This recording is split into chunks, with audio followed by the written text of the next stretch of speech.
I mean, so now keep in mind, this is 2 years. This is nearly 2 years ago, and so I actually think that they may be um, beginning to use this new camera more. Someone mentioned that to me, but I'm not sure. At the time, yeah, it was just, typically there is a, think about it. There's 35,000 officers, right? There's a centralized procurement system for purchasing cameras. And yeah, you all have the same camera, an Axon 3, right? I mean, there may be, no, you all have the same camera. And then, yeah, just, he didn't speak to me. I asked to speak to him, so he didn't speak to me, so I can't get inside his head. But what people said to me was, CAD conveyed that there's this new feature, and we want this new feature. And so rather than go through the procurement desk, he just called up the Axon rep and said, I want a couple of these cameras. And you think about it, by the way, this is a guess. I don't know how it went down, but the NYPD is what, 2 or 3 times larger than the next largest police department in the country. Right. It's like, it's a customer you want to keep happy, right? So if somebody, a senior person from the NYPD calls you and says, we're interested in trying these things out, can we get a first taste free kind of thing? Which I don't, by the way, I don't know who's charged what, but they said, yeah, we can make that happen. So they sent along these cameras. I don't think it was, the sense that I got was not that it was purposefully kept secret. It wasn't a, black ops thing. It was just, Kat kind of wanted to do this thing, and he didn't think through the steps of, well, who else do I need to tell to make sure we are doing this all in a proper way? And so then what ended up happening was NYPD lawyers were looking for footage around a case to share for discovery, to share with the court. They couldn't find it, but they knew about the case. They had actually gone out with the DRT, and they were like, well, I don't understand. We know you guys had camera. We saw that incident. Where's the footage? And eventually they were told, I think, oh, yeah, we started this other little thing. Which kind of started. And, and as one of the sort of senior people told me, there is an explosion, right? I mean, because you have a whole system for sharing stuff that abides by the law.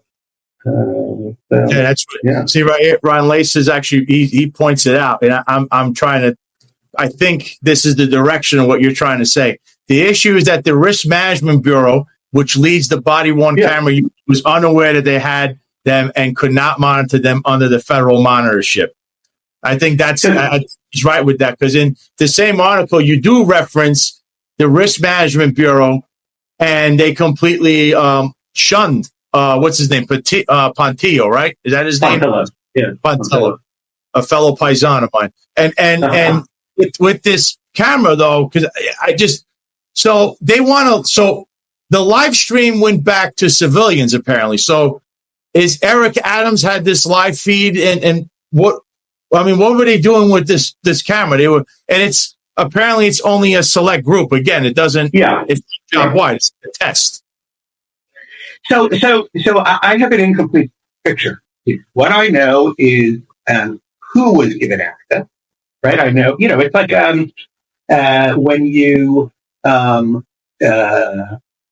give a list of permissions for your computer or something like that. You type in a series of email addresses.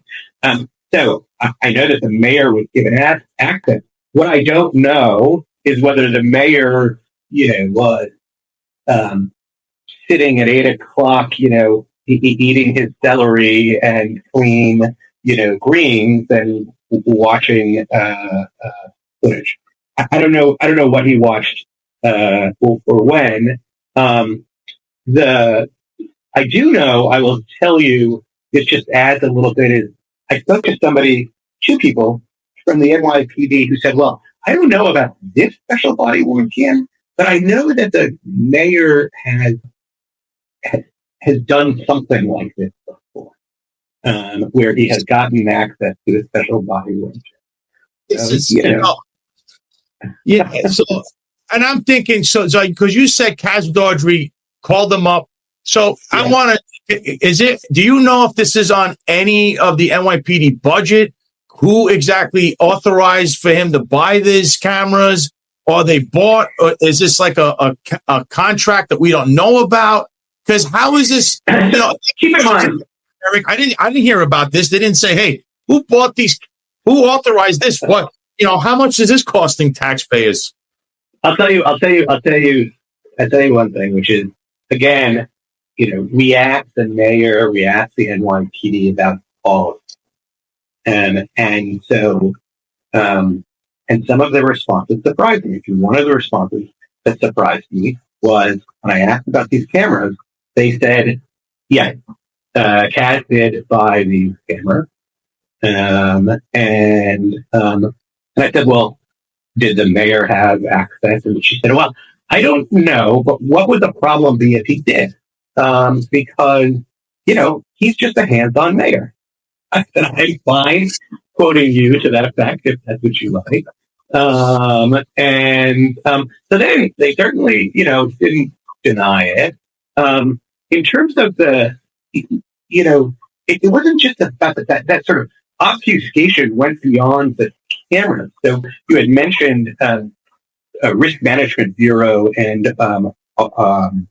Matt Contillo, the sort of internal oversight guy, and the federal monitor, right? That had overseen the NYPD for 11 or 12 years now, and the monitor started hearing about community response teams and said, "Well, what is it? What are these things? We don't understand." And so queried the NYPD, and Matt Contillo went to John Shell and said, "So are these like CRT teams? Is this like a real thing? Is it an ongoing thing?" And Shell said, "Oh, no, it's not an ongoing thing. It was like a one-time experiment." And he went back and told the federal monitor, which is a court-appointed entity. I mean, you are talking to a federal court, and gave them a bunch of BS. Ultimately, it was a real organ. It was a real unit. It was ongoing. And Contillo, a colleague, eventually pulled him aside and said, "You've just been snookered here. It's a real thing." And he was like, "Ah." And so he had to go back to the monitor and say, "I apologize for just giving you incorrect information." And if he hadn't been a stand-up guy, that would have looked like the NYPD lying to a federal court. Yeah, Matt Patil, he's served the NYPD for a long time. He's very well respected. He's a 3-star chief. He knows what he's talking about. I would take his opinion over Kaz Dodry and John Shell and Madry or Eric Adams any day of the week. That's how good he is. And it kind of sounds like he did what he's supposed to do, and he's raising the alarms. And apparently he got, basically told, you got to go. You got to retire because we don't want you like a shoe fly coming around telling us what's legal and what's not. I'm the boss. Like, that's the kind of vibe I'm getting from what you're saying. Because he had all the red flags out there, and they still did whatever the hell they wanted. Yeah, so he wrote a very critical audit of CRT in the summer of 2023, and he was invited to present it. And it wasn't, I looked at every single unit, I looked at every single officer, it's sort of a case study, but he looked at some trends. For example, they're not turning on their camera. For example, they're not actually assigned to the team. And he raised real alarms. And he, by the way, described it to me as the result of the way that stuff was working is that it was a ghost unit. And so he did that. He was supported by the commissioner at the time, Sewell Keechant Sewell. And then Keechant Sewell was tired of being undermined and worked around by the mayor, by the mayor's buddies. And so, actually, as it happened, I don't think this is cause, but as it happened, the same day that Matt Pontillo presented his audit, Keechant Sewell went to a meeting with the mayor and then resigned that day.